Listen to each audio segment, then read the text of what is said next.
Hello Arvind, welcome to episode number 5 of Heroes from Veera. Hi Ashwin, hi everybody. तो अरविंद, पिछली बार आपने run up के बारे में काफी कुछ बताया हमें, और इस बार आप कह रहे हो कि लोडिंग और गैदरिंग के बारे में आप बताएंगे। तो सबसे पहले हमारा एक सवाल है कि व्हाट इज लोडिंग, है क्या लोडिंग? ये लोडिंग बेसिकली ये जो run up and delivery STRIDE का बीच का कंपोनेंट है। Basically it prepares the bowler in the delivery STRIDE. It's an very important component. और बेसिकली ये लोडिंग और गैदर जो होते हैं, कई लोग कंफ्यूज होते हैं। Basically it's the same thing. Loading हम इंडियन उसमें हम लोडिंग बोलते हैं, लोड बोलते हैं, और जो गैदर है ये थोड़ा ऑस्ट्रेलियन वर्ड है ये, but it's the same thing. मैं आपसे पूछने वाला था कि क्या अलग अलग चीज है या एक ही चीज है। चलो ग्रेट, आपने अपने आप ही बता दिया। अब अरविंद ये बताइए, जैसे रनअप के आपने कई सारे कंपोनेंट्स बताए होते हैं कि एक रनअप एक सिंपल चीज होता है, पर उसमें इतने सारे जो बिट्स एंड पीसेस होते हैं, कंपोनेंट्स होते हैं जो इस रनअप को परफेक्ट करते हैं। वैसे ही क्या लोडिंग में भी कुछ कंपोनेंट्स हैं या कैसा है ये? या लोडिंग में भी कंपोनेंट्स हैं, और बेसिकली हम लोडिंग के इसके दो स्टेजेस होते हैं। One is immediately when we are about to take off, उस वक्त हमने क्या प्रिकॉशंस लेने हैं, दैट इज वन, ये फर्स्ट स्टेज है। Second is once we are in the air, जब एयरबॉर्न हो जाते हैं उस वक्त क्या करना है। तो हम ये जो है जो सेगमेंट है ये दो स्टेजेस में हम कवर करेंगे, और आज के उसमें फर्स्ट स्टेज की हम बात करेंगे। सो टू स्टार्ट विथ, देखिए इसमें नंबर फर्स्ट जो बॉलर्स को बहुत ध्यान से ये ध्यान देना होगा इन द लोडिंग।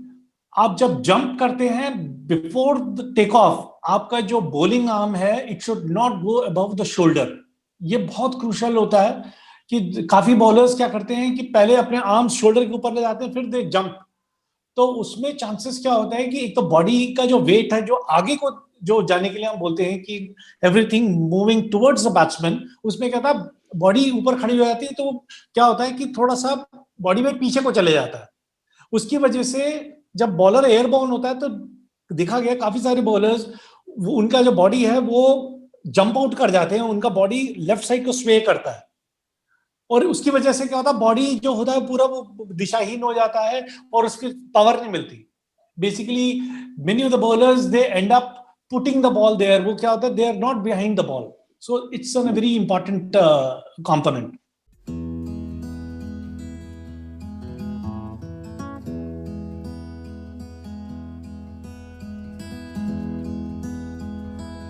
तो ये आप क्या कह रहे हैं कि जो बॉडी का पूरा फोर्स जमा होता है रनअप में और टारगेट की तरफ जा रहा है, और जिस फोर्स से बॉल प्रोपेल होकर टारगेट की तरफ तेज जाएगा, उसी फोर्स को आप ऐसे कूद के, मतलब हाथ ऊपर करके उसको घटा रहे हो, और उसका फोर्स घटा रहे हो, जितनी आपने मेहनत करी वो सब अंडू करके आप फिर बॉल कर रहे हो, यही आप कह रहे हो? या दैट्स ट्रू। एंड इसके अंदर और दूसरा जो इसमें सेकंड जो कंपोनेंट है, दैट इज जो लोडिंग में क्या है, द जंप, कि कितना जंप लेना। Basically the most important is हमें we have to take a long jump, not a high jump basically. So that is one. And secondly कितना जंप लेना है, तो देखिए इसमें बहुत सारा बहुत निर्भर करता है कि बॉलर का पोस्चर, उसका हाइट कितना है। Suppose if a bowler 6 foot का है तो उसका जंप भी लगभग 6 फुट के आसपास ही होगा, ये देखा गया इतना ही होता है। उस हिसाब से उसको अपने आप को एडजस्ट करना है। तो उसका टिपिंग जो पॉइंट होगा वो ऐसा जंप करे कि जब वो लैंड करेगा तो it should be 1 feet behind the back crease, जो पीछे वाला होता है। क्योंकि उसका सबसे बड़ा एडवांटेज, इसका दूसरा एडवांटेज ये होता है कि अगर आपका पांव पीछे होगा तो आपकी एक नो बॉल भी नहीं होगी, आगे वाले फ्रंट वाले लाइन को क्रॉस नहीं करेगी। So that should be your measurement. And इसमें और एक जो बड़ा क्रूशियल जो पार्ट है, that is the force generation. जैसे मैंने रनअप में बोला था कि आपको फोर्स क्रिएट करना है। सो ये जंप में भी क्या होता है कि I'll give an example, हमने all of us are fortunate, हम सब एयर ट्रैवल कर चुके हैं। आपको पता है जब टेक ऑफ करता है कि एरोप्लेन के जितने भी इंजन होते हैं वो फुल थ्रॉटल पे होते हैं जब टेक ऑफ पॉइंट पे, जब एरोप्लेन टेक ऑफ कर रहा होता है। Same is with the bowlers. तो उस वक्त जब टेक ऑफ, जब हम जब left, one is the right arm fast bowler and he will be jumping, he will be taking of from the left foot. तो उस वक्त उसको लेफ्ट फुट से उसको इतना प्रेस करना है कि with force he goes forward.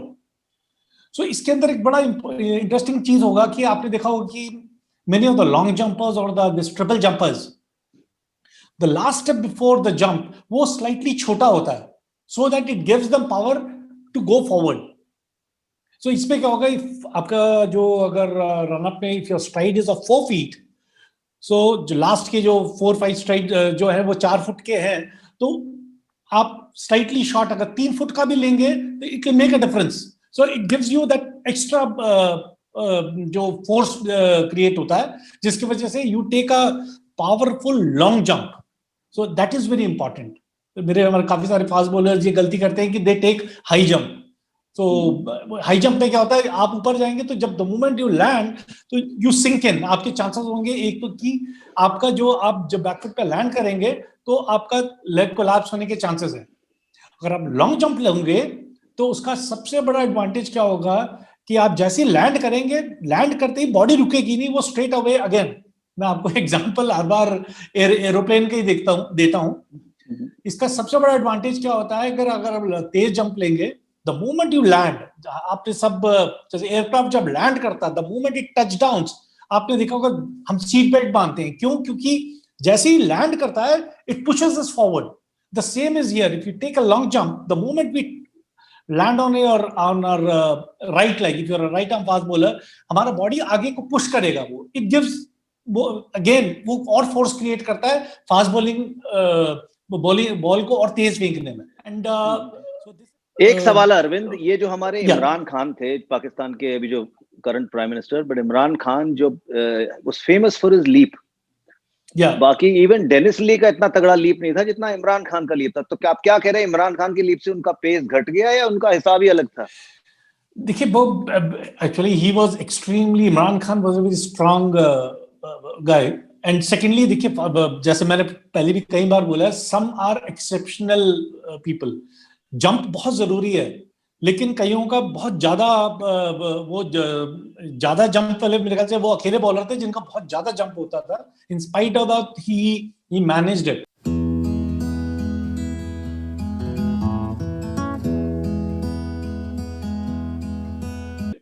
The same way अगर आप देखेंगे मैल्कम मार्शल, उनका जंप ही नहीं था। वसीम अकरम, उनका जंप ही नहीं था।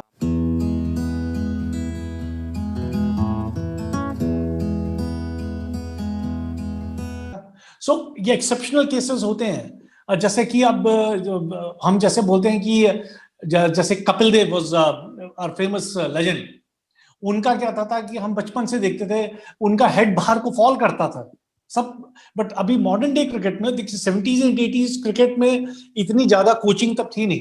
अब मॉडर्न डे क्रिकेट में देखेंगे, अब कोई भी कपिल पाजी को देखेगा तो वो बोलेगा कि उनका तो हेड थोड़ा सा फॉल कर रहा है। अभी वैसे कोई, बिकॉज ये ऐड है कि आर्म के पीछे से देखना है। सो जब बैकफुट इंपैक्ट और डिलीवरी स्ट्राइड की बात करेंगे, इसमें और थोड़ा एक्सटेंसिवली बताऊंगा मैं नॉन बॉलिंग आर्म की।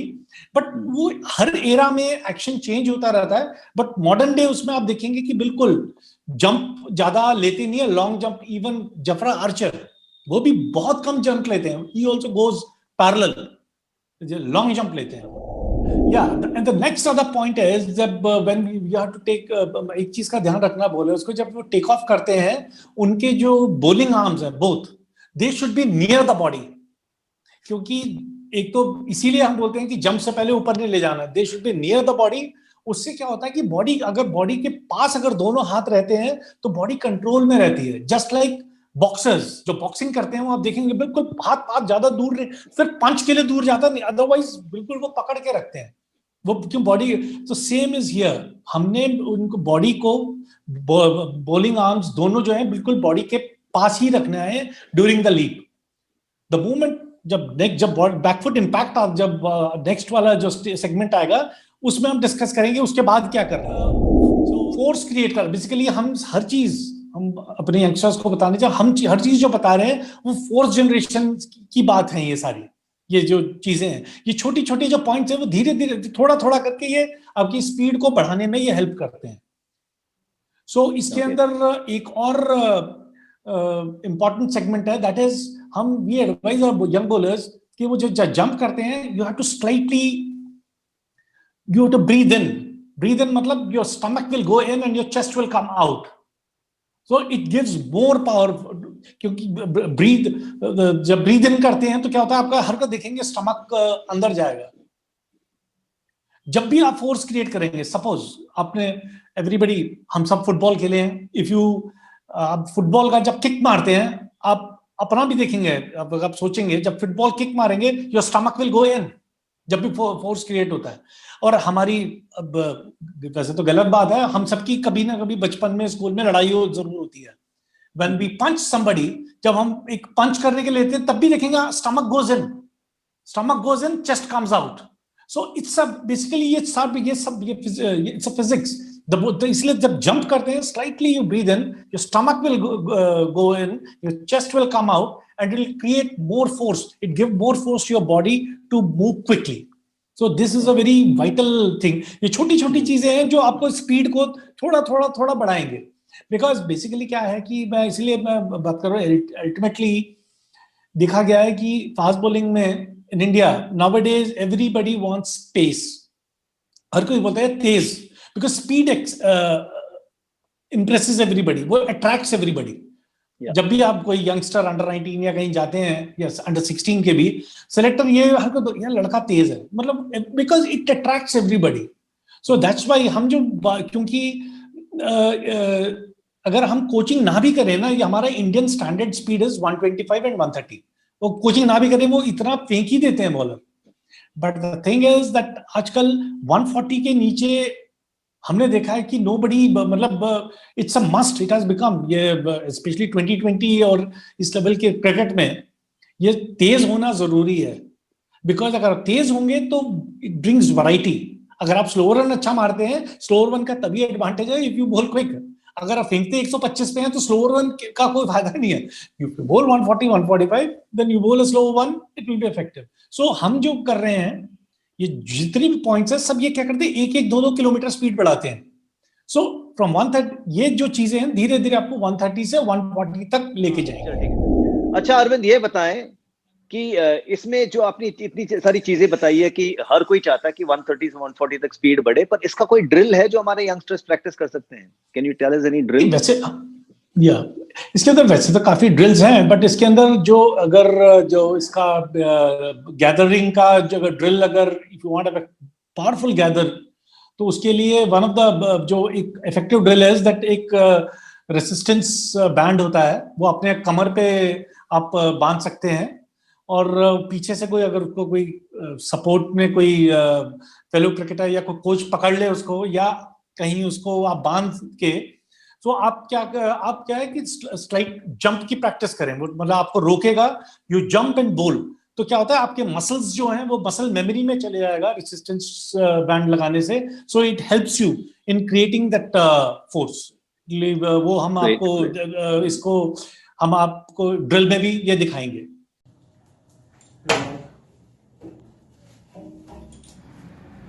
जैसा आप देख सकते हैं, हम इसके रेसिस्टेंस बैंड के एक एंड को हमने एक कोने पे बांध दिया है.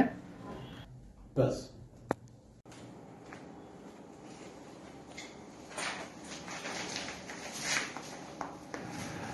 जैसे आप देख रहे होंगे, रेसिस्टेंस बैंड के दूसरे कोने पे जो स्ट्रैप है उसको हमने कमर पे ऐसे बांधना है.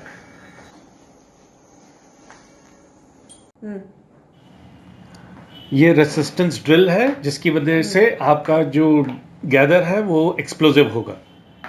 बहुत ही बढ़िया अरविंद. और इस पॉइंट से, जैसे मैंने कहा कि हर कोई चाहता है अपना पेस बढ़ाए, और देखने में भी फास्ट बॉलर भी अच्छे लगते हैं, मीडियम पेसर देखने में कोई नहीं आता.